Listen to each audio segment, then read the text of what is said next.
Você já leu, pesquisou, assistiu vários vídeos de investimento, como Tesouro Selic, ações, estoques, REITs, ETFs, CDBs, mas não sabe como organizar tudo isso?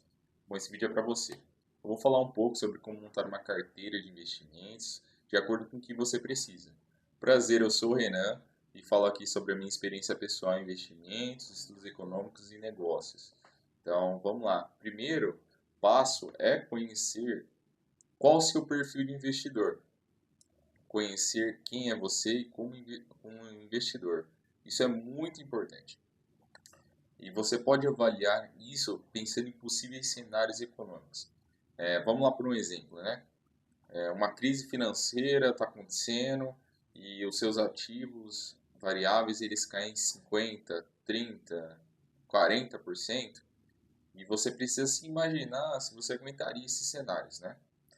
E qual seriam as reações mais adequadas com o que você acredita. Então, vamos pegar lá um que você tem 100 mil reais investido em bolsa de valores e que isso se desvalorize em 50% numa crise financeira, tudo, e os prejuízos não realizados sejam de 50 mil reais.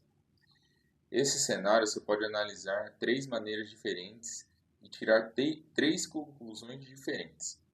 Por exemplo, o primeiro perfil de investidor que seria o conservador, né? É um perfil pouco propenso à volatilidade e normalmente esse perfil venderia tudo com 50 mil de prejuízo e sairia negativo. E seu patrimônio principal estaria em renda fixa. Então, provavelmente, vamos pensar assim, ele entrou ali nesse cenário de ações porque estava tudo muito bom, estava tendo altos lucros, tudo, não pensou, não pesquisou e entrou ali. Ele não está acostumado. Então, você não estaria acostumado a investir em ações nem nada. Então, provavelmente você perderia e venderia 50 mil do seu patrimônio e continuaria na renda fixa, porque o seu patrimônio já estava lá. O segundo perfil seria o moderado. O moderado é aquele que aguenta mais volatilidade, né? Esse perfil ele veria esse cenário com cautela.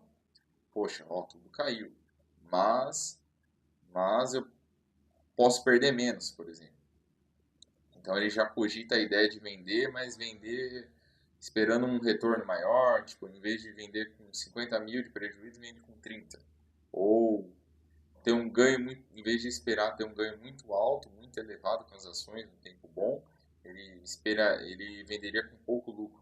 Em vez de ele ganhar 150%, ele ganharia 20, 10% todo mês ou todo ano para poder ir mantendo esse lucro, em vez de arriscar e colocar por mais tempo e ganhar muito mais.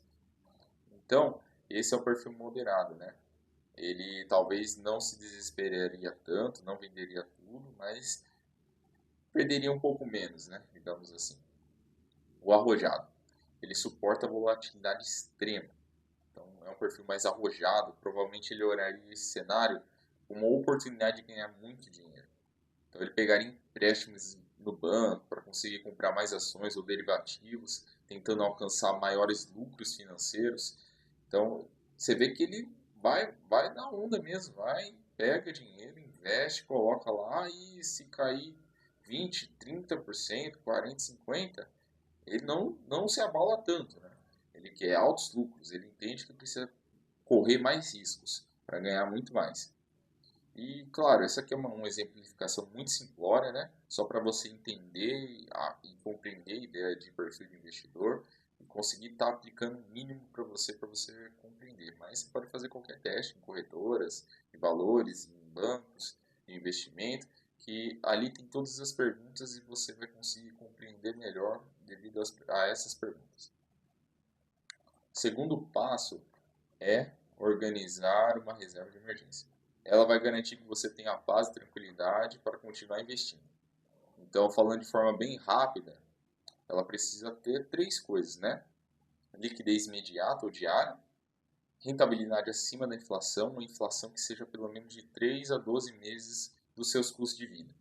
Então, você precisa estar formado essa base para começar a investir, para que, por exemplo, dê um problema na sua vida. Você não vai precisar tirar dinheiro das ações, dos fundos imobiliários ou dos investimentos imobiliários físicos que você for fazer, porque deu um problema na sua vida. Você já tem lá uma reserva de emergência que vai conseguir cobrir, você não vai precisar vender no momento ruim ou no momento que não dava para vender, né?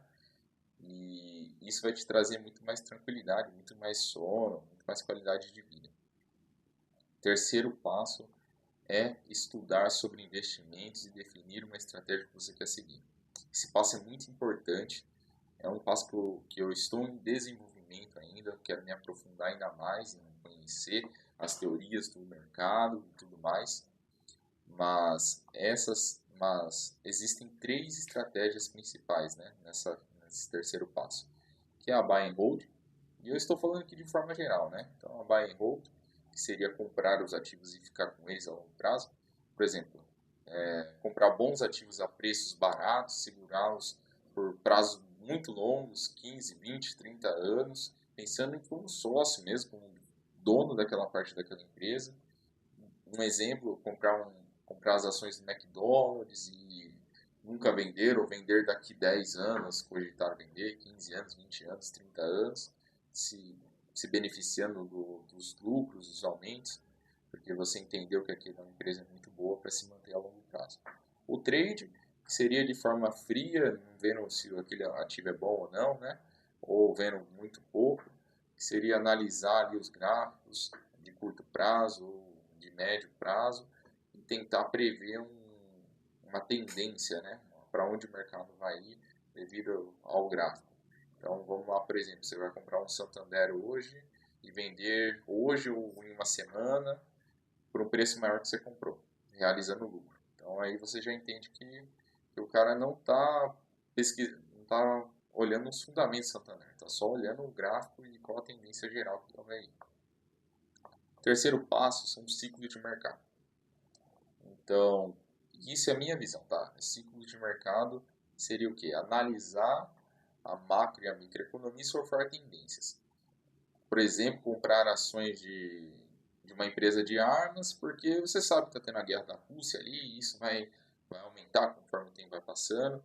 Logo, empresas de armas vão se beneficiar de um conflito, porque vão fornecer mais armas, e você está vendo que tem uma tendência.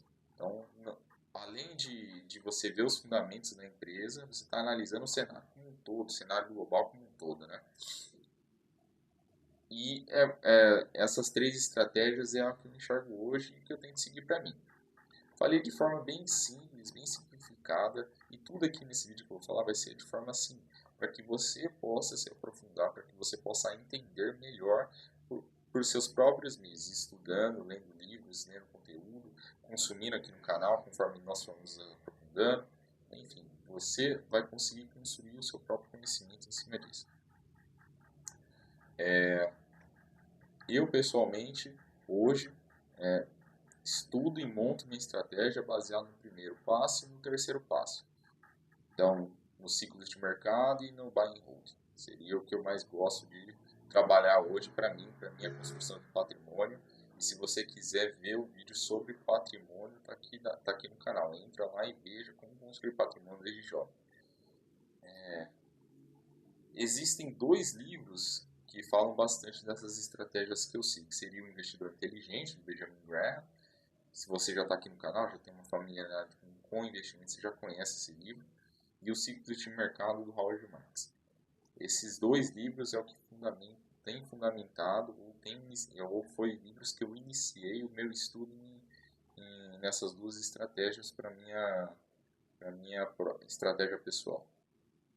O quarto passo é escolher o percentual de ativos no portfólio. Então, outros exemplos, né? Isso deve ser montado baseado no seu perfil de investidor. Vou dar um exemplo correlacionado com cada perfil de investidor. Um conservador. O conservador ele vai investir 80% em renda fixa, 20% em CDB do mercado pago e 105% do CDI. Então você vê que ele tem uma renda fixa, está emprestando para o governo, que é seguro, né? Que é o que tem menos chance da calagem no país, então colocou 80% do seu patrimônio. Pode ser que ele não vai ter aquele ganho exponencial, mas ele tem uma segurança muito maior. E tem 20% no CDB do mercado pago, que é um banco privado que tem mais risco de quebrar. Enfim, ele vai construir seu patrimônio dessa forma e vai ficar tranquilo. para ele tá bom isso e é o que ele aguenta no momento. Essa é uma carteira conservadora, né? Seria uma carteira bem tranquilinha, bem conservadora. Agora uma moderada, né? Seria um quê? 50% em renda fixa. Então ele já fez a base dele lá em renda fixa. Ó, se tudo cair, 50% em renda fixa. Tá aqui, estou garantido 50% pelo menos. 35% em REITs, né? Que aqui eu gosto de mais investimentos no exterior para diversificação. Então vou falar em REITs, que são os fundos imobiliários americanos. 10% em stocks, que seriam as ações do exterior. Esse seria um perfil mais moderado, né? Você vê que ele já criou a base dele ali, já colocou uns fundos imobiliários americanos para fazer aquela renda passiva no mês, aumentar ainda mais seus aportes, as stocks para poder ter aquela volatilidade, aquela chance de aumentar o patrimônio ao longo do tempo, e uns 5% em Bitcoin. É o que ele acredita de mais alto risco nessa carteira. Uma arrojada, 50% em stocks, um call, put, para negociar o preço e conseguir garantir melhores prêmios, 30% em Bitcoin, porque tem aquela variabilidade do ano, aquela volatilidade do ano, então 30%, ganho já 50% no ano e assim vai indo. 10% em REITs, bem arriscado, aquele setor de data center que está muito ligado à inteligência artificial, 5% em renda fixa para fazer caixa para quando o mercado cair, ele tem uns 5% ali para fazer um preço melhor. Então você vê que são exemplos, né? Bem simples, bem claro de você compreender como seria a divisão de cada um dos perfis. Não é uma regra, então é mais uma exemplificação para ficar mais claro ainda o que eu quero falar para você.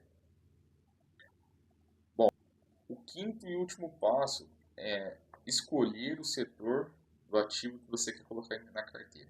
Para escolher um ativo, você precisa selecionar o setor do ativo. Então, o primeiro passo, selecionar o setor do ativo, selecionar o dividendo. E se está um preço justo e o percentual na carteira. Esse é o quinto passo. Então, exemplo, 50% em renda fixa americana, CDBs e Tesouro Americano. 50% em renda fixa, CDB e Tesouro Americano. Lá também tem empréstimos para bancos, tudo da mesma forma que no Brasil. 35% em REITs, então seria, vou selecionar 35%, isso aqui é uma carteira moderada. 35% em REITs de logística, data center, hotel de luxo e consumo. 5% em criptomoedas, então seria o Bitcoin, não seria bem um setor, mas seriam tipos, né, de criptomoedas, Bitcoin e Ethereum.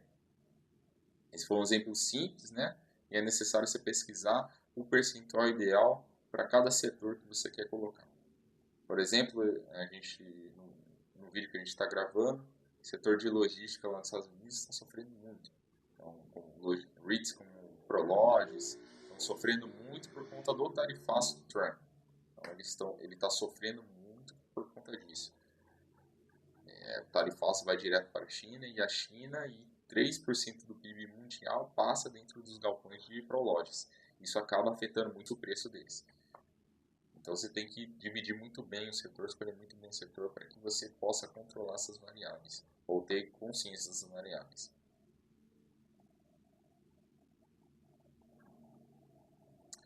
Bom, o sexto passo e último, já falei um pouquinho anterior, mas sexto passo e último é escolher o ativo de cada setor selecionado ou definido.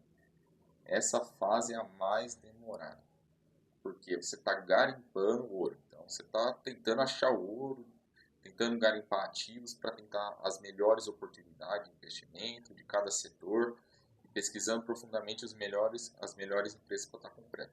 Então você está ali pesquisando ainda, e é a fase mais demorada, porque você tem que analisar balanço das empresas, entrar nos sites, ver os últimos relatórios, ver os balanços, ver quanto que está pagando, ou às vezes você pega uma empresa que está com uma dívida muito alta, você tem que começar a compreender por que ela está com essa dívida, enfim, é a fase mais completa. Mas não se acanhe por causa disso, não fique com medo. O YouTube, Ele fala muito sobre balanço, ele tem muitas informações sobre balanço, informações contábeis, como analisar os investimentos, como analisar uma empresa. Busque sempre informação, porque só assim você vai conseguir ter a segurança de estar comprando um bom ativo. Bom, é isso. Obrigado. Comente aqui embaixo em qual passo você está, qual passo que você se identifica neste momento. E adicione mais informações. Eu falei de forma bem simplificada, para que você possa ter um apanhado geral, consolidar as informações e entender melhor sozinho. Tá bom? Obrigado. Curta o vídeo, se inscreva aqui no canal. Até o próximo vídeo.